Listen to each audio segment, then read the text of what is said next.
Welcome to Tamil kitchen. இன்றைக்கி நம்ம என்ன பார்க்க போகிறோம்னா ஆற்று நண்டு கிரேவி தான் பார்க்க போகிறோம். நண்டு வந்து ஃப்ரெஷ்ஷான நண்டு 1 கிலோ எடுத்திருக்கோம். இப்போ வந்து இதை நல்லா கல்லுப்பு போட்டு ஒரு 5-6 டைம் கழுவி எடுத்துக்கோங்க.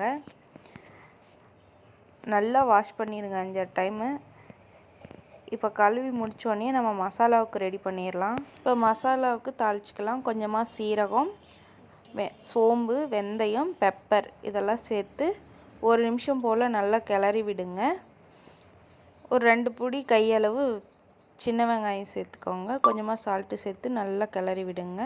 மீடியமான சைஸ் தக்காளி பழம் 2, கொஞ்சமாக சால்ட்டு சேர்த்து, அப்புறம் மஞ்சள் தூள், காஷ்மீரி மிளகாய் தூள், கொத்தமல்லி தூள், கறி மசாலா தூள், நம்ம மீன் மசாலாவுக்கு போடும்ல அந்த தூள் ஒரு 2 ஸ்பூன், இதெல்லாம் கொஞ்சம் கொஞ்சமாக சேர்த்து நல்லா கிளறி விடுங்க. அப்புறம் தேவையான அளவு கொஞ்சமாக தேங்காய், சும்மா இதெல்லாம் ஒவ்வொரு ஸ்பூன் எடுத்துக்கிட்டால் போதும். ஏன்னா பெப்பர் சேர்த்துருக்கறனால காரம் அதிகமாக இருக்கும்.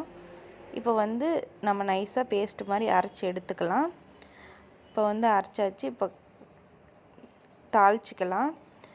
தாளிப்புக்கு வந்து 2 சோம்பு, 2 லவங்கம் சேர்த்து, கருவேப்பிலை கொஞ்சம் சேர்த்து தாளித்து விட்டுக்கலாம். மசாலா ஊற்றி ஒரு 2 நிமிஷம் போல் கிளறி விடுங்க.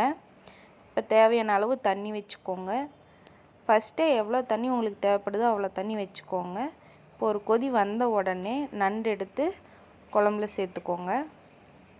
சேர்த்துட்டு ஒரு 5 நிமிஷம் போல் கொதிக்க விடுங்க. ஒரு 5-10 நிமிஷம் போல் நல்லா அந்த பச்சை வாசலாம் போகிற அளவுக்கு கொதிக்க விடுங்க. பார்த்திங்கன்னா தண்ணியெல்லாம் சுண்டிருச்சு. இப்போ நண்டு கிரேவி ரெடி ஆயிடுச்சு. கொஞ்சமாக மேலே கொத்தமல்லி தழை தூவி இறக்கி எடுத்து வச்சு சாப்பாடு வச்சு சாப்பிடுங்க. டேஸ்ட்டு சூப்பராக இருக்கும். வீடியோ பார்த்ததுக்கு தேங்க்யூ. Please subscribe.